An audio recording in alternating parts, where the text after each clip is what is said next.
Hello guys! Kung invited ka na nga sa affiliate partnership, itong video na to is para sa'yo. Na-connect ko na itong Facebook ko kay Shopee. So, turn nyo naman kung paano nga i-set up ang payment method ni Shopee. Tara, let's go! So, muna tayo sa Shopee, then click me. Then, scroll down. May makikita kayo dyan, affiliate program. Click nyo yan.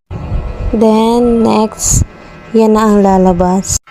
Bali na i-connect ko na nga yung name ko dyan sa Shopee. At ang aking Facebook account. Basic information lang naman hinihingi.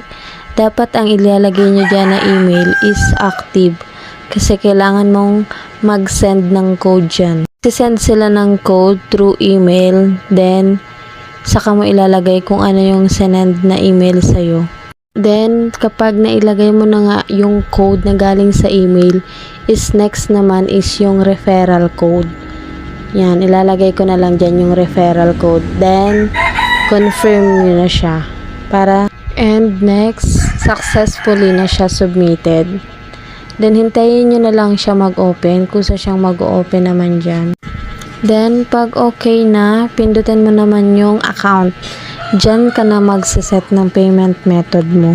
So, pagkatapos yan ang lalabas, pindutin mo yung settings sa taas. At yan na ang lalabas. Kailangan mo lang yung set, yung mga nakalagay na set now. So, basic information lang naman yan, ibibigay mo dyan. Dapat ang nakalagay lagi sa affiliate account type is individual.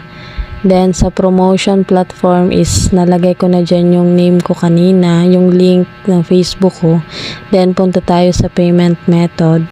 Dapat yung mga hinihingi nila dyan is meron ka. Kasi kapag wala, hindi mo yan masaset agad yung payment method na yan. And next, yan na yung lalabas. And dapat naka-adult dyan. Tsaka yung kanina na type is individual. So, sa beneficiary full name, ilalagay mo dyan is yung name mo. Then, pag okay na siya, pindutin mo lang yung next. Yan ang next na lalabas. So, bale meron dyan bank name, bank branch name, bank address, bank account name, bank account number. Bale, dalawa ang hinihingi nila dyan na bank account mo. Bali, ang account na priority nila dyan is si bank account. Make sure guys na pag mag-fill up tayo ng payment method kay Shopee is ready na lahat.